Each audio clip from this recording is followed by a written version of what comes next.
Hello everybody, welcome back to my channel, and today I'm going to be doing a book review on Heir by Sarah J. Maas. So yeah, that's right, I got the hardcover, so yeah. Can't really tell you what this book is about because it's the third book in the Throne of Glass series, so if you want to know what Throne of Glass is about, I'm going to link that. So without further ado, let's get into the book review.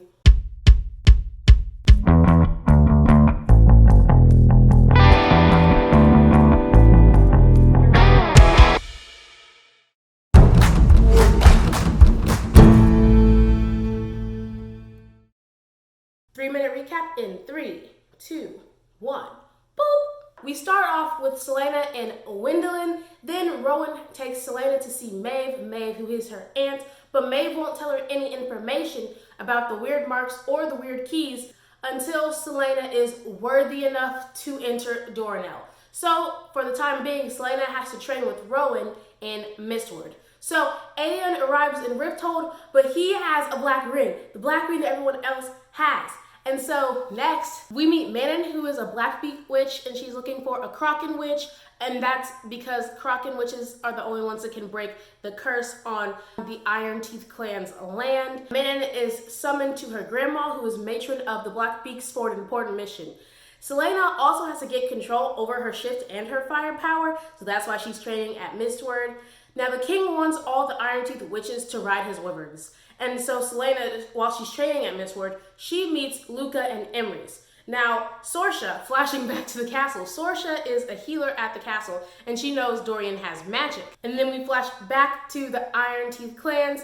They have to pick their wyverns and train for the games. Then Kale and Aedion are working together to help Aelin. Rin, the double sword guy from last book, he gets attacked by King's men, but they're wearing like these strange suits. Like, they're so strange, even Kale hasn't seen them. Then the enslaved in Endover and Calaculla are murdered by the king's forces.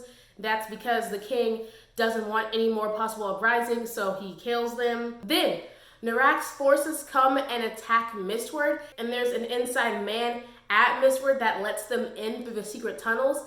Then Selena gets her painful memories fed on by the Valk princes because she went out there to try to protect them from getting into Mistward. Okay, and so they're feeding on her memories, but because of her bond with Rowan, Selena ends up killing the Valk princes and Narak, so yeah. Last but not least, the king ends up calling Aedion, Kale, Dorian, and Sorsha in to see him, and the end of that is the king arrests Aedion, kills Sorsha, tries to kill Kale, and then puts the weird mark necklace on Dorian. His own son, guys, his own son.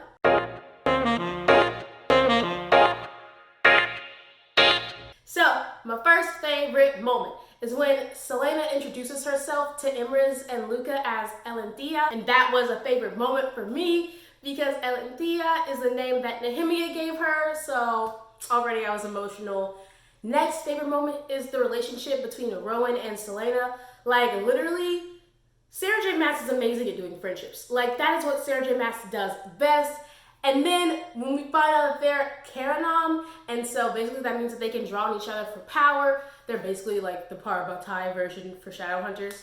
And so that's why Selena was able to pull on his strength to help defeat the Falg forces. And they also confide in each other about all their past relationships, like about Lyria and Nehemia and Kale, and also the night that Selena escaped. Next favorite moment, I also love how flawed Selena is. Like, she's a very morally gray character, but we still root for her. So I applaud Sarah J. Maas for making us like her.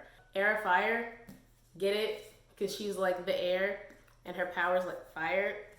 Yeah, cleverly named. Next favorite moment is every time Emrys intros a story. I actually bookmarked it so I can read it for you. He says, "Long ago, when there was no mortal king on Wendolyn's throne, and fairies still walked among us, some were good and fair, some were prone to little mischiefs, and some were fouler and darker than the blackest night."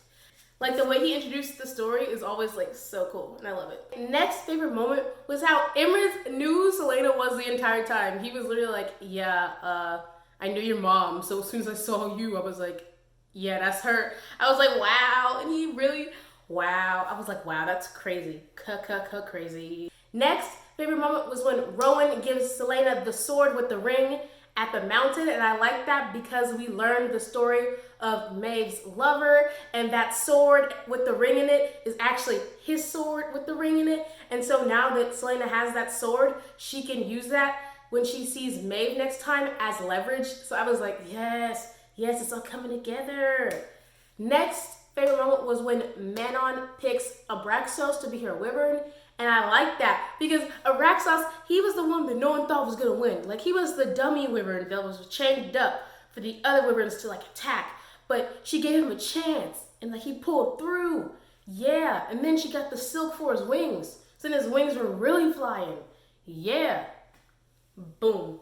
And then next favorite moment was when Selena was practicing her fire powers, and she's practicing with herself, but she's using the barriers of Mistward to like shoot the fire back at her. So she's like, boo, woo. Like, you know, she's using her fire against her, and she also has to attack with her fire. It's great. It's great. Great. My next favorite moment was when Adian tells Kale off, and he basically tells Kale that Kale needs to pick a side. And I'm like, that's exactly what Dorian told him like a couple of chapters ago. This is great. Kale really is being told that he needs to pick a side. Boom. Then my next favorite moment, even though it's kind of sad, was when the symphony played the song of Elway and the song of Terracin to protest the injustice. And I was like, yes, because as artists, that's our job, to protest the injustice with art. Beautiful.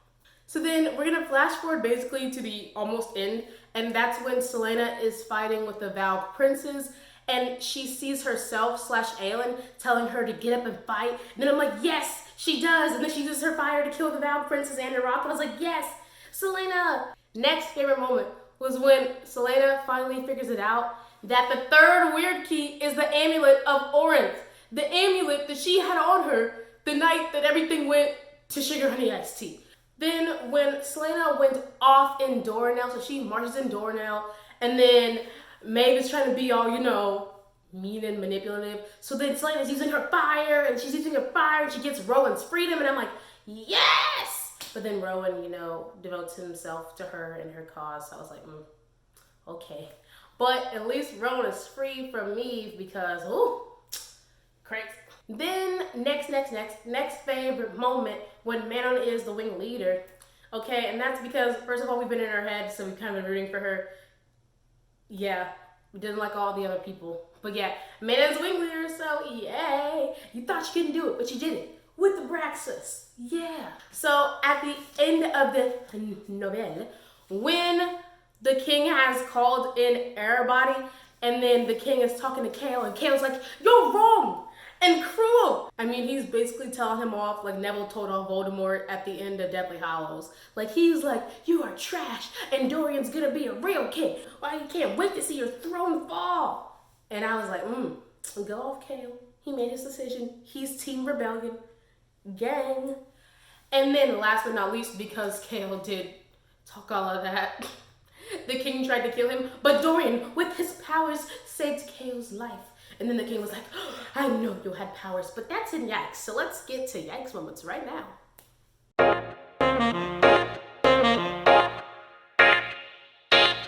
First Yikes Moment was when Selena is eating Tegia and she's drinking wine and she's just like withering on the roof in Wendelin, and she's like, I will just stay like this forever. And I was like, no, remember who you are. You are Selena. You are Aelin. You are the lost heir. And then also my next Yikes Moment, I was kind of against the multiple POV. Like, literally, I was reading the book and then I'd be like, ooh, Selena. But then it would cut to the castle for like Dorian or Kale, and I was like, I like Kale. I don't really care about you, Dorian. And then it would cut to Manon and I'd be like, I don't even know who she is. So I was like, can we get back to Selena? Can we do that? Can I like cut all of them out? No, I mean, I don't mean cutting them all out, because at the end, I needed the information and I liked Manon's character in the end. But at the beginning, I was like, I don't care about y'all. I care about Selena. Next, while we're talking about Dorian, I wasn't here for his relationship with Sorsha. It just felt like inauthentic and kind of rushed. I mean, she's dead anyway, so I mean, there's nothing's gonna happen. But in the time that the relationship was a thing, I was like, what's the point? Like literally, what's the point? Next yikes moment. Kale is always getting apprehended. How are you the captain of the King's Guard, but yet you're easily apprehended? So now, flashing forward to Celaena and Rowan's training, a moment that really was just like, ugh, yikes, was when Rowan bit Celaena to get her to shift. I was like, ew, that's gross.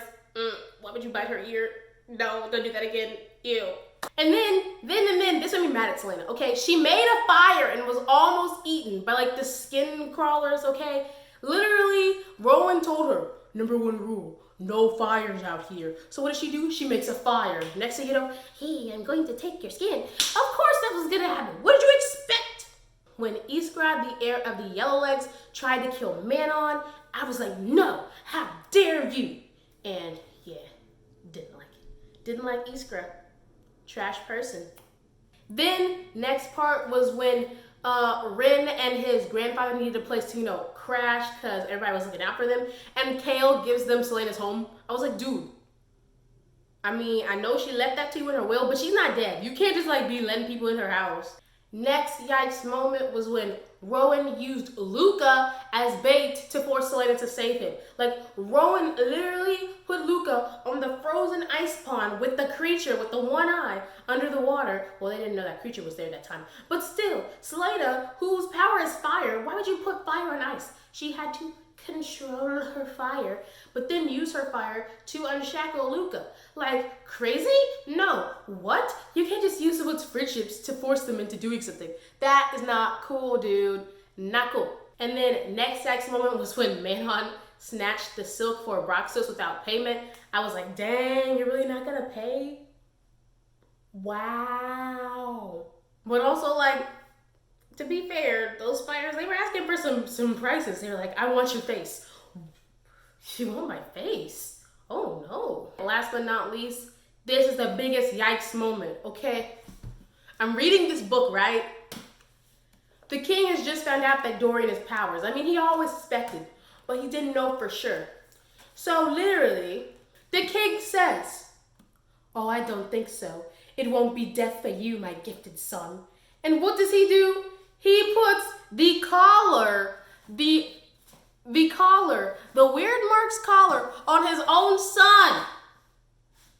And it says right here, darkness swept in to tear him apart. You're gonna do this to your own son because you want to rule the freaking world? You're gonna literally put a weird mark to control your own son and to suck out his humanity and soul? Oh gosh, so we definitely gotta fix that in Queen of Shadows. I mean, yeah, because Dorian can't go on like that.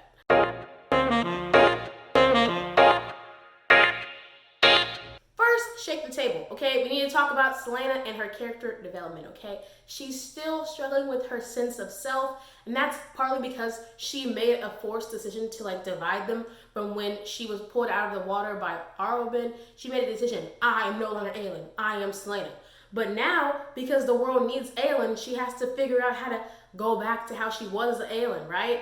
And while she's doing that, she compares herself to Galen, to Nehemia, to Dorian, all these people that were leaders and supposed to be the heirs of kingdoms. And she's like, wow, I'm nothing like them. I'm so I'm not right for my people. Girl, your people need something. They need you for hope. Find who you are. I mean, she's definitely a very flawed character, but that's what makes the book so interesting. And then also her magic though, literally Rowan keeps talking about, oh, there's this well that once you reach the bottom of it, you're exhausted. But her well, she didn't realize that it wasn't physical, a physical limit in her. It was all her mental status and not accepting who she was that was prohibiting her from accessing her full well and knowing how to control her powers. And so once she had that moment when the Val Princess were feasting on her negative memories and she found that connection, I was like, yes, there's nothing to stop you now. Kale. So in this book, we have the continuation of him trying to figure out what he stands for. And I'm glad he finally figured it out that he doesn't like the king anymore because, And so when he threw his sword into the water, his, beautiful sword with the dragon on the head, I was like, how symbolic. My last shake the table moment is talking about the raising of the children from the Iron Teeth clans. They are literally vicious. And the way they are punished, it's oh, you didn't do this? okay, well, we're gonna beat you until you cry and bleed and die. Well, maybe not to that extent, but they really just punish you. They're like, ooh, you have to get hit multiple times. Your arm is to be crushed. Oh yeah, you don't get to eat.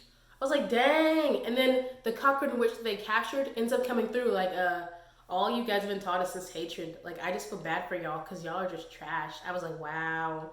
A read, a very true read, but a read nevertheless.